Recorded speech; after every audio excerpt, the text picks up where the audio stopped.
Olá, meus amigos do canal Critica Brasil, sejam todos bem-vindos. Está no ar Critica Brasil News, falando a verdade, doa em quem doer.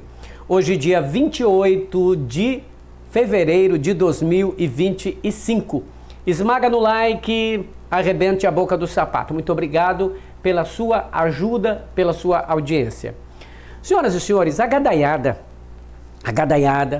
os bolsonaristas estão assim em polvorosa, novamente. Muito difícil o bolsonarista não estar em polvorosa. Quando acaba uma coisa, eles inventam outra para eles sempre ficarem na atividade, fazendo alguma coisa, inventando história, conspirações e tudo mais. A gadaiada, vocês sabem do jeito que é. Então, para a gadaiada, o Trump é um maravilhoso, o Milei é maravilhoso, o Bolsonaro é o melhor presidente do Brasil, enfim, para eles, as coisas que a gente considera ridículas, desprezíveis, idiotas, violentas, para eles é uma maravilha, é um outro mundo, um Brasil paralelo para eles. Então vejam, vocês lembram que os bolsonaristas gostavam muito de falar contra a Rússia pela guerra na Ucrânia? Bolsonaristas, inclusive, foram para a guerra, se inscreveram, brasileiros, se inscreveram na guerra para irem defender a Ucrânia do comunismo, da Rússia, dos comunistas, destes que estavam satânicos, e eles foram para lá. Muitos brasileiros morreram, não é, nessa guerra ideológica que foi colocada na mente deles. Nós estamos de um lado, não é, Estados Unidos, União Europeia, OTAN, do outro lado está o inimigo do mundo, o inimigo da civilização pura, que seria o comunismo representado pela Rússia. Pois bem, o problema é que quando muda-se o presidente, muda-se a perspectiva. De repente, o Trump se torna presidente. De repente, Bolsonaro visita o Putin. Aquele que era comunista, aquele que era inimigo, as pessoas começam a pensar o seguinte: imagina eu, bolsonarista, dando sabe, uma engrenagem aqui, um breque na minha mentalidade, do tipo, que merda agora é para eu torcer? É para eu torcer a favor da Rússia? Mas não era comunista? Agora eu tenho que torcer contra a Ucrânia? Não era a Ucrânia que era boa e a Rússia estava invadindo ela? E a Ucrânia é amiga dos Estados Unidos e os Estados Unidos é inimigo da Rússia? Como é que é isso? Porque de todos os presidentes que nós tivemos até hoje, presidentes americanos, todos eles foram contra a Rússia. Uns mais moderados, uns mais duros, mas todos colocando a Rússia como inimiga, como adversária. O único desses presidentes a mostrar a Rússia como amiga é, estranhamente, o presidente Donald Trump. Então, a pergunta que a gente faz agora é: por que Trump é o único presidente dos Estados Unidos que defende Vladimir Putin? Porque o presidente Trump é o único que defende a Rússia, sendo que todos os outros sempre foram contra. Sempre foram contra o crescimento da Rússia, a influência da Rússia, e somente o Donald Trump. Veja, quando eu digo somente ele mesmo. Todos, inclusive os presidentes que vieram antes dele e que foram republicanos. Por exemplo, só para vocês terem uma ideia, eu fiz uma lista aqui, não é? Desde da Guerra Fria, você teve democrata, republicano, democrata. Vamos lá colocar para os mais modernos. George Bush, republicano, governou de 89 a 93. Estratégico, expandiu a OTAN para o leste europeu, irritando Moscou, mas era inimigo. Depois o que aconteceu? Né? Depois dele, Bill Clinton, 93 a 2001, também irritando Moscou, lentamente mantendo, expandiu a OTAN ainda para o leste europeu. George Bush, já o George Bush filho, de 2001 a 2009, moderado mas rival, via Putin como um parceiro, mas criticou a invasão da russa na Geórgia. Então sempre teve uma inimizade. Depois veio o democrata, Barack Obama, 2009 a 2017. Moderado e confrontador. aplicou sanções severas contra a Rússia por ela ter anexado a Crimeia. Expulsou espiões russos. Depois dele veio o republicano Donald Trump. O Trump, apoiador de Putin, inexplicavelmente, tentou suspender sanções contra a Rússia, minimizou a interferência da Rússia nas eleições presidenciais, ou seja, só teceu elogios. Aí veio o Joe Biden, duro e punitivo contra a Rússia, né? Fortaleceu a OTAN, colocou sanções contra a Rússia e tal. Aí veio quem novamente? Agora, o republicano Donald Trump. Ainda mais puxa-saco do Trump, do Putin, ainda mais a favor do Putin. Então reduziu o apoio à Ucrânia e fez a humilhação que fez com Volodymyr Zelensky. E eu aqui em Santarém, e os canais de esquerda, que tanto falávamos contra o Zelensky, dizíamos o seguinte: mas o Zelensky, né, é neonazista. O Zelensky colocou gente lá neonazista. Vocês lembram disso? A Rússia atacou a Ucrânia porque a Ucrânia estava querendo colocar os mísseis dos Estados Unidos lá. Vocês lembram disso?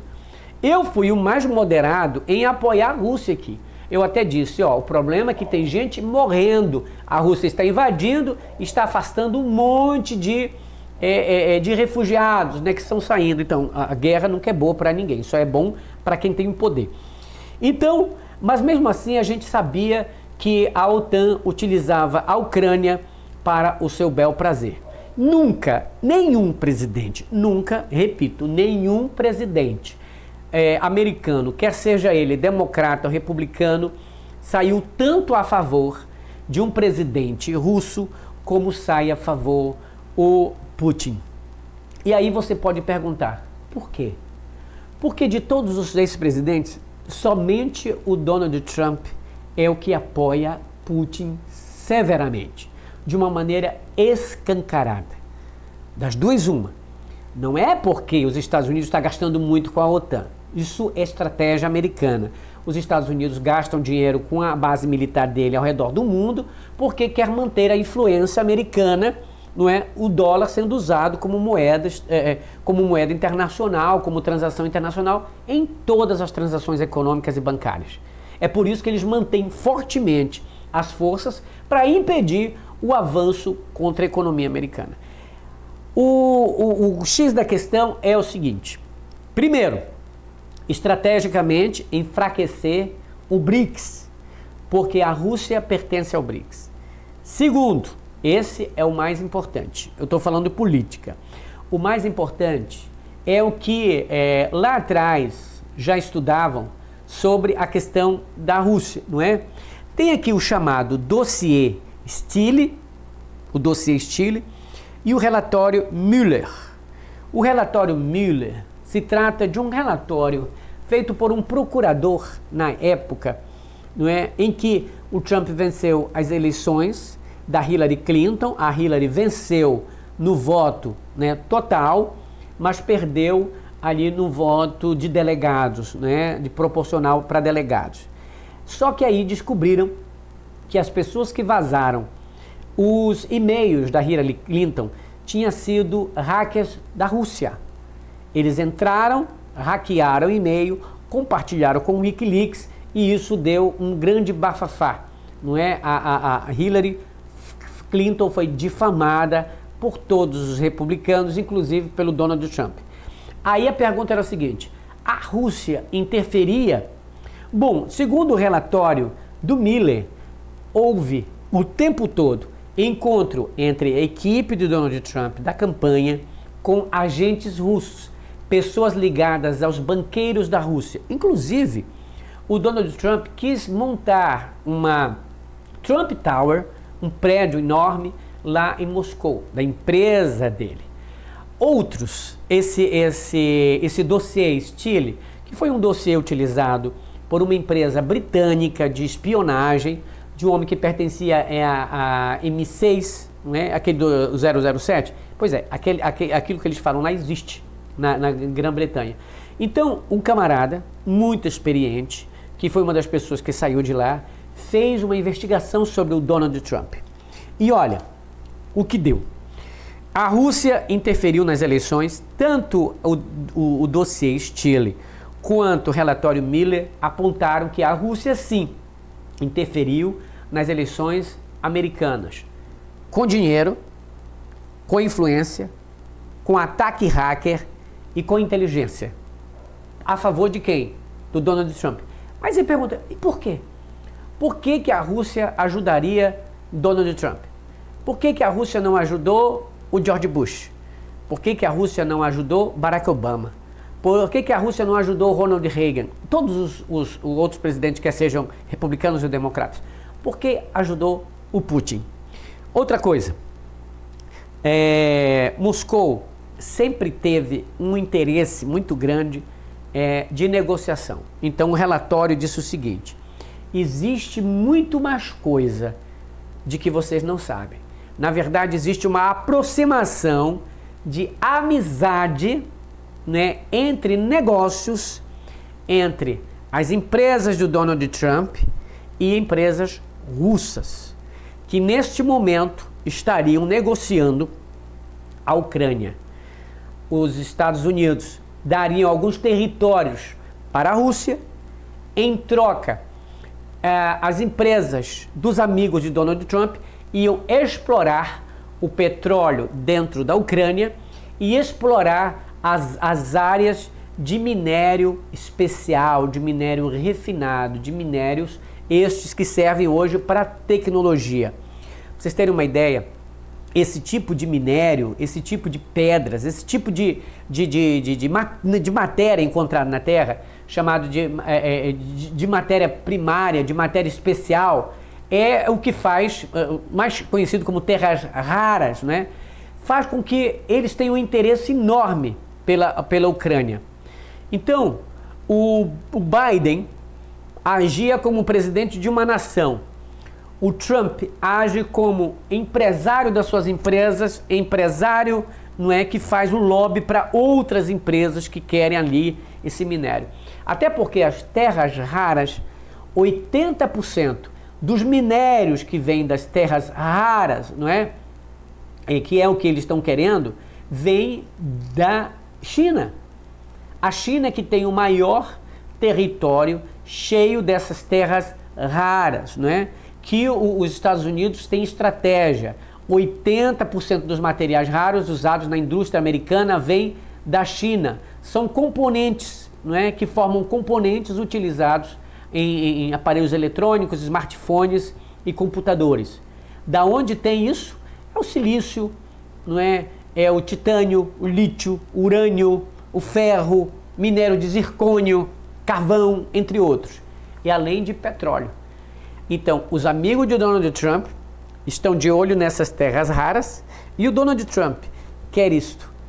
Em troca, a Rússia diz o seguinte: ó, em troca, você me dá uma parte do que eu quero, eu te dou uma parte do que você quer. Só que de acordo com esse dossiê Steele, o Donald Trump teria negócios com o Vladimir Putin, negócios empresariais.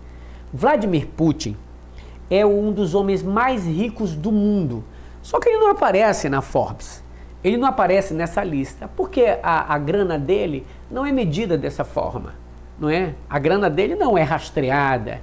Esse dinheiro que a Forbes diz que o fulano tem é baseado no valor das empresas, não é no valor de mercado, no que a pessoa tem de dinheiro, entendeu? Vamos supor, o Elon Musk, Elon Musk é o homem mais rico do mundo, é o homem mais rico do mundo, tem muito dinheiro, mas ele tem muita grana porque também as empresas deles têm um valor de mercado muito grande. Então existe muito mais o valor de mercado do que propriamente dinheiro em transação, entendeu? Então a situação é que tem gente mais rica do que o Elon Musk na grana. E o Elon Musk tem, além de ter grana, tem a situação dos bens, das empresas que valem muito, mas podem perder também porque eles são investidores. Enfim, isso não interessa para o Donald Trump. Interessa que o Trump, na realidade, está de olho nisso. E por que que esse dossiê, não, esse relatório Mueller não foi para frente, porque era o seguinte, esse procurador, Robert Mueller, eles fizeram o seguinte, o Donald Trump em 2017, ele demitiu o diretor do FBI, e colocou no lugar dele, quem? O Robert Mueller. Disse assim, ó, Mueller, vamos fazer aqui, ó, venha para cá, você vai ser diretor do FBI e vamos acabar com essa palhaçada. Aí ele fez um relatóriozinho meio mequetrefe, acabou por aí, disse, não, mais ou menos, mas tinha alguma coisa, ele não podia dizer tudo, mas o que ele disse, que realmente houve interferência da Rússia nas eleições, mas não levou isso a cabo. Enfim, o que nós sabemos até agora é que o Trump é o único presidente dos Estados Unidos até hoje que saiu ali como advogado do Vladimir Putin. O que traz o relatório Mueller, diferente do dossiê Steele, é o seguinte, no dossiê Steele era assim, além de ter negócios com banqueiros, com mega bilionários da Rússia, a Rússia teria fotos, vídeos e áudios comprometedores de Donald Trump. Ou seja, Vladimir Putin tem o Trump nas mãos. É por isso que ele fica tranquilo. Ele não está fazendo nada.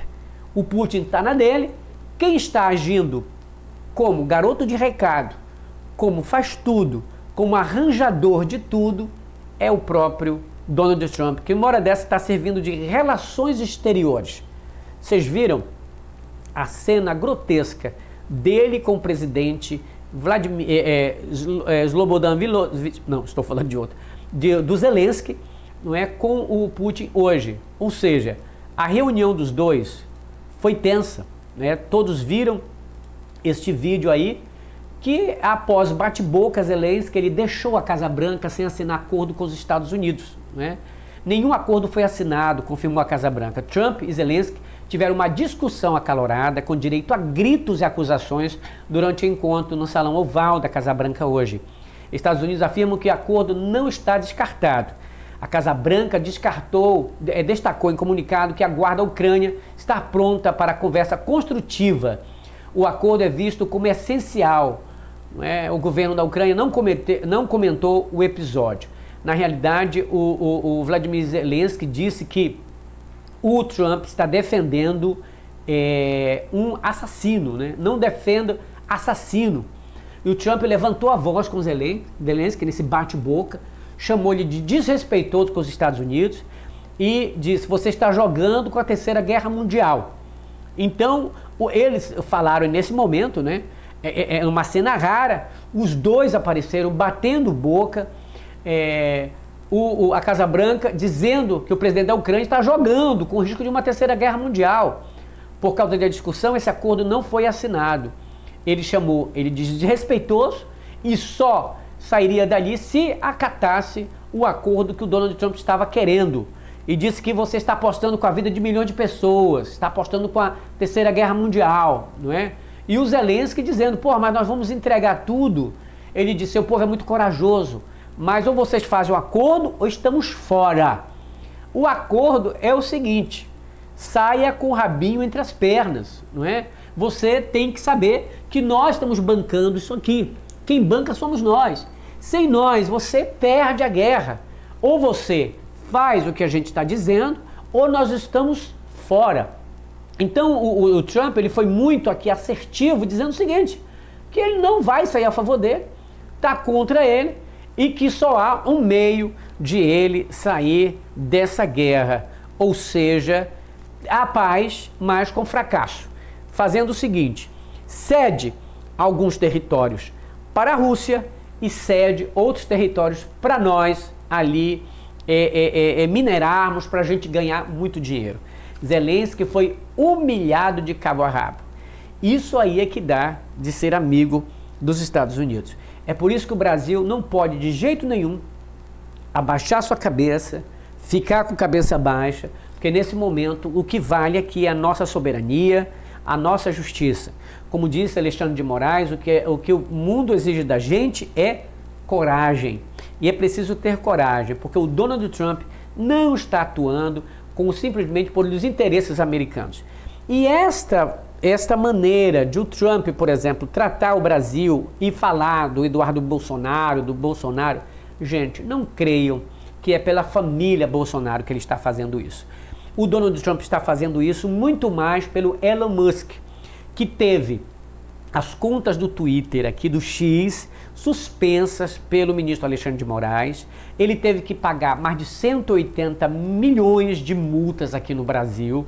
Então, o problema do Donald Trump no Brasil não é a família Bolsonaro, que ele está usando como se fosse uma espécie de justificativa. Vamos frescar, porque aí a gente tem alguma coisa para falar, porque a gente usa os babacas para dizer sobre censura. Aproveitamos todo o emaranhado de que está acontecendo lá para fazermos esse nosso lobby. O que a gente quer é que as nossas big techs, que as nossas plataformas funcionem da maneira que a gente quiser, sem qualquer restrição, sem qualquer multa e sem a polícia dizendo que a gente pode ou não pode fazer.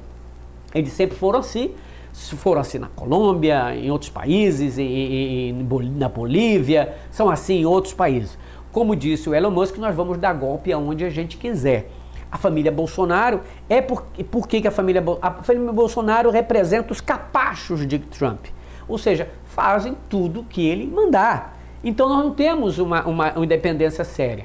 Com o Bolsonaro aqui nós temos um lambe-botas, né? Um cheira-bunda. O Bolsonaro é desse tipo. Tudo aplaude, mesmo que não resulte em nada para o Brasil. Por quê? Porque o problema dele é ser assim. Eles nasceram para ser assim, nasceram para ficar atrás dos outros, nunca quiseram ser melhores ou iguais, sempre quiseram se rebaixar. Tanto é que todo aquele que ovaciona demais os Estados Unidos, que acha que tudo lá fora é melhor, sempre é desse jeito. É um borra-botas, é um lambe-botas, tem síndrome de vira-lata, é uma pessoa que não anda pelos seus próprios pés. Tá aí a China. A China cresceu, hoje é o país que mais tem negócios no mundo, é o segundo país na questão de PIB, é mais rico do mundo, é o primeiro país mais rico na grana mesmo. E aí os bolsonaristas estão naquela. Agora eles eram contra a Ucrânia, contra a Rússia, agora estão a favor da Rússia. Eles eram a favor da Ucrânia, agora estão contra a Ucrânia. Por quê? Porque o bolsonarista não tem ideia. O bolsonarista é uma mente vazia, que é colocado na mente deles o que os políticos quiserem. Então ele muda o tempo todo, entendeu? Ele está mudando para lá, para cá, porque ele fica atarantado, como uma barata tonta, não sabe para onde, porque a ideologia dele é vaga, é cega, não existe. Então ele acredita no comunismo se eles disserem. Tanto é, por exemplo, falavam tanto da China, hoje ninguém mais fala da China. O comunismo deu certo, eles não falavam que a China era comunista. Não se fala mais. Fala da Venezuela. Venezuela é comunista? Desde quando? Cuba comunista? Desde quando? Gente, então a situação é essa. Infelizmente, nós temos pessoas que não entendem disso. Eu espero que vocês tenham entendido que a situação do Putin, do Trump ali, é realmente governar pelos seus interesses. Aproveitar os 4 anos que ele vai passar, os 4 últimos anos, para ficar muito mais rico do que já é. E foi uma humilhação, né? Uma humilhação para o Zelensky, que vai sair, na verdade, disso com uma mão na frente, outra atrás. Por quê? A Europa não quer guerra com a Rússia. Quem iniciou essa guerra lá atrás foram os interesses americanos e agora estão ali. Né? Olha, gente, coronel denunciado alega destempero emocional em mensagens golpistas. O coronel Bernardo Romão Correia Neto foi o primeiro dos 34 denunciados por golpe de Estado a apresentar sua defesa. Ele falou na defesa, o advogado, que aquilo era bravata, era só um destempero emocional, né? Ou seja, agora é o seguinte, o Bolsonaro vai dizer, não, gente, isso só foi bravata, foi um destempero emocional, estava destemperado, entendeu? Então estava meio com raiva, eu falei aquelas coisas. Não dá, né? É preciso a gente levar a sério. Se ao menos confessassem pedindo uma pena menor, seria mais louvável, da parte de militares que dizem que são machos. Uma hora dessa viram galinha, viram pessoas lá como se estivesse cacarejando para botar ovo. dizendo, não foi uma raivinha, gente, eu não cometi isso. Olha o Bolsonaro, a palavra, foi nada não, só foi uma brincadeira. Lembra que o Bolsonaro falou isso? Quando disse que não bagunçou com as pessoas no Covid? Não, uma hora dessa ele não fez nada. Ou seja, os covardes nunca assumem sua culpa.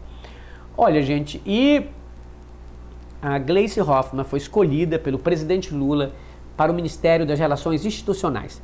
É aquele ministério que cuida da articulação política. Então, Gleisi ficou no lugar do Padilha, e o Padilha ficou no lugar da Nícia. Ele vai voltar para o Ministério da Saúde, e agora a Gleisi Hoffmann ficou no lugar do Alexandre Padilha, sendo a articuladora política, sendo relações institucionais com outros poderes. Seja bem-vinda, Gleisi. Já mandei um parabéns para ela e esperamos que o governo melhore a partir daqui. Gente, amanhã eu volto. Muito obrigado, fiquem com Deus, colaborem pelo Pix 61 98304 6113. Grande abraço, fique com Deus.